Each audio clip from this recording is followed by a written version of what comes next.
Mouchoir blanc. Mouchoir blanc. Ah, des mouchoirs blancs. Ah. Salut la maisonnée, j'espère que vous allez bien. Pour ma part, ça va très très bien. Aujourd'hui, on va se faire une petite vidéo. Oui, une petite vidéo sur le confinement parce que je suis une personne extrêmement originale et singulière. Donc,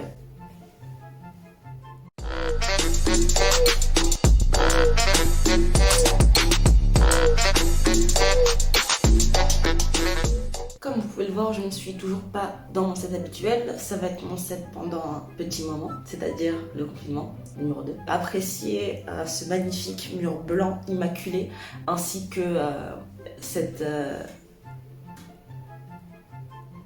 commode étagère meuble qui a été amenée afin de ramener un peu de vie dans ce set.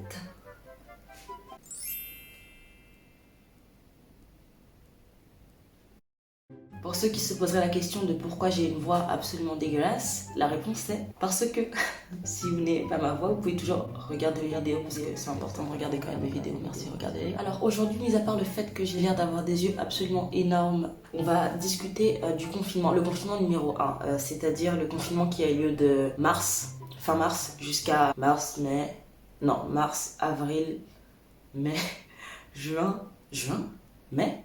Bref, vous savez de quel confinement je parle. Je tiens vraiment à séparer les deux parce que pour moi, ça n'a pas du tout eu le même impact. Le premier confinement et le deuxième qu'on est en train de subir concrètement parce que là, on ne fait que subir. Le premier confinement, pour moi, c'est un traumatisme. Je dirais pas que je l'ai mal vécu parce que, bon, c'est un peu exagéré. Mais il a été difficile dans le sens où déjà, c'était une première fois. Et les premières fois, c'est toujours compliqué.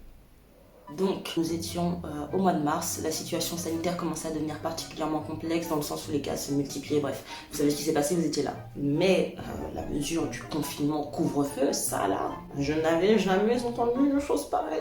I didn't know. Au début, je me suis dit non, ça doit être une blague, le gouvernement ne peut pas faire ça. On est en France, on est en 2020, c'est pas possible. Look at where we are right now. Et c'est arrivé que là on était dans un confinement total, donc rien, donc tu restes chez toi et tu fermes ta bouche en fait. Est-ce que ça c'est normal? Bref, c'était le confinement total. Je pense qu'on a tous eu à peu près les mêmes problématiques qui étaient de qu'est-ce que je fais? Comment je m'occupe? Avec qui je me confine? On va où? On fait quoi? Est-ce qu'on reste dans l'appart? Est-ce qu'il y a une maison de campagne? Est-ce que je reste avec mon copain? Est-ce que je reste avec ma copine? Est-ce que je reste avec mes copains et mes copines? Est-ce que je travaille? Est-ce que quoi? L'école, tout ça, c'était compliqué. Moi et ma jeune figure, on s'est posé la question, qu'est-ce qu'on fait? Et là, il y a eu deux teams pendant le confinement. Il y a eu la team productive, on va dire, à mettre entre guillemets, et la merveilleuse team, c'est le confinement, on va en profiter pour dormir, ce qui est une team tout à fait honorable. Les deux me semblent tout à fait honorables, les amis. Même si on a tous eu à peu près les mêmes problématiques, on n'a pas du tout géré de la même façon. Et j'ai bien vu qu'il y avait des statistiques qui montraient que durant le premier confinement, il y a eu des problèmes de stress et d'anxiété, tout ça, ce qui est parfaitement logique en fait, et parfaitement valide aussi. Donc les gens qui souffrent d'anxiété durant le confinement, c'est normal, vous n'êtes pas des fragiles, vous êtes des gens normaux et sains. Et c'est normal de se sentir stressé par cette situation parce que c'est une situation qui est assez inédite. Bon, même si là c'est le deuxième, c'est quand même une situation stressante. Donc il faut respirer le bon air. Il ne faut pas se mettre la pression en se disant « Mais pourquoi je me sens comme ça ?» alors que c'est un sentiment qui est tout à fait normal et valide. Merci bien. C'était la première fois et on était vraiment dans une situation qui, du moins pour ma génération, était assez inédite. Après, je ne sais pas si en 1983 il s'est passé quelque chose. Désolée, je ne suis pas allée en cours d'histoire. J'étais trop occupée à jouer à Animal Crossing. Mais en tout cas, pour moi, c'était inédit et je ne pensais pas qu'une chose pareille pouvait arriver. J'ai parlé vraiment comme une adolescente dans un jour, ça a basculé ou un truc comme ça.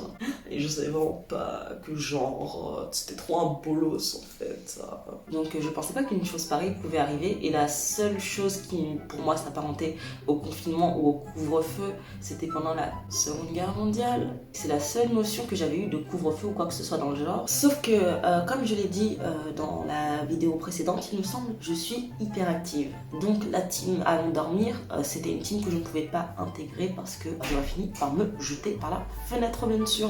Mon hyperactivité et moi, on s'est fait un petit programme confinement en se disant alors le matin, on va faire 3 heures de sport, et puis après on va écrire, et on va apprendre à parler coréen, et on va danser, et on va créer des chorégraphies, puis ensuite on va faire de la peinture, et après on va faire ça, et ceci, et ce sera vraiment bien. Au début j'y croyais vraiment, je me disais ouais, je vais faire toutes ces choses, je vais faire de la peinture, je vais faire ça, je vais repeindre ma chambre, je vais acheter je ne sais quoi sur internet, et tout refaire dans ma chambre. Sauf que dans le concret, dans la réalité, dans les bonnes choses de la vie concrète, bah il s'est pas passé grand chose en fait. Enfin si, au début. Au début je suivais réellement mon programme, donc je me levais vers 9h, qui m'a envoyé bénévole, c'est pas grave, je faisais mon sport, et je m'occupais comme je pouvais. Avec du sport, beaucoup de sport. Et du coup, c'est une période où j'ai perdu pas mal de poids, alors que... Bon, après, il y avait ceux qui perdaient beaucoup et ceux qui prenaient beaucoup. Mais j'ai perdu beaucoup de poids parce que je passais beaucoup trop de temps à faire du sport et beaucoup trop de temps à dire le mot beaucoup. En gros, j'avais l'impression que si je me mettais des objectifs, que ça me permettrait d'être plus productive, bien sûr. Que me mettre une certaine discipline m'aiderait à garder le cap. Yeah. Je parle français car je suis née en France. Donc ça m'aiderait à garder le cap. Pendant la première semaine, ça s'est plutôt bien passé.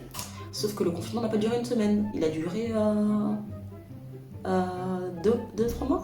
Donc une semaine productive sur 2-3 mois, c'est un peu nul. Première semaine, je suis à fond, je suis productive, je fais du sport, je lis, j'apprends le coréen. Je ne vais pas vous dire des mots en coréen parce que mon accent est très vilain. Je fais plein de trucs et je me sens vraiment bien. Je me dis, ouh, ça y est, j'ai trouvé mon rythme de vie. J'ai trouvé comment j'allais fonctionner maintenant et je vais faire ça pendant tout le confinement parce que je pensais que ça allait durer 3 semaines maxi. Sauf que non, c'était 3 mois en fait. Donc je fais mes affaires en pensant que si je continue à me donner à fond dans tout ce que je fais, que forcément ça va bien se passer, ma santé mentale ne va pas en pâtir.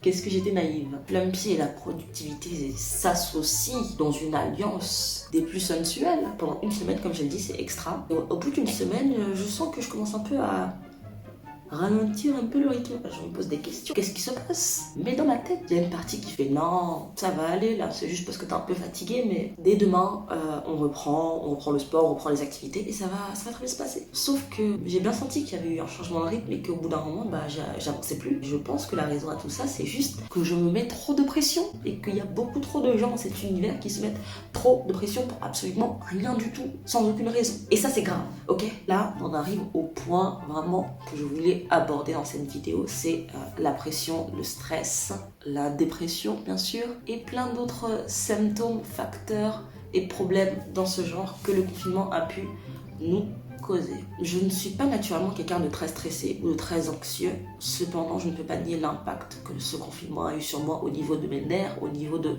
tout en fait, d'absolument tout. Et la réponse, encore une fois, c'est que c'est parfaitement normal, les amis. On est dans une situation qui est vraiment inédite et c'est normal de se sentir démuni dans une telle situation. Et puis même la cohabitation, en fait. Rester 2-3 mois avec la même personne sans sortir. Macron, je ne suis pas certaine de cette méthode. Au bout d'un moment, vous avez envie d'assassiner certaines personnes et ceux qui me diront non, moi c'était vraiment bien, on s'entendait vraiment tous très bien, c'était vraiment super et c'était tout le temps très bien. Arrêtez de mentir en fait. Moi je vois vos mensonges et ça ne me plaît pas. Donc c'est ça. Vous ne blaguez personne. Il n'y a pas eu de quarantaine agréable 100% en fait. Ça n'existe pas ces choses-là. Arrêtez de croire les gens sur les réseaux qui sont en train de déballer leur vie absolument parfaite et leur confinement parfait parce que c'est faux, c'est faux. Eux aussi ils ont envie d'étrangler les personnes avec qui ils sont. Et pour ceux qui étaient confinés avec leur famille, dont notamment leurs parents, que Dieu soit avec vous, hein, parce que franchement là je vois pas qui d'autre pourrait venir vous aider. Hein. L'univers et le cosmos, venez aider ces enfants car ils souffrent. Ces gens-là souffrent beaucoup. Sur ce, si cette vidéo t'a plu et que tu relates un peu à ce que j'ai dit, tu peux t'abonner, tu peux regarder l'autre vidéo, tu peux rester là et remettre la vidéo encore. Moi ça me va très bien. Pour ceux qui n'ont pas aimé cette vidéo, vous pouvez aussi liker la vidéo. C'est pas grave, ça ne me dérange pas. Non mais franchement cet eyeliner en fait, genre... Hey, salut.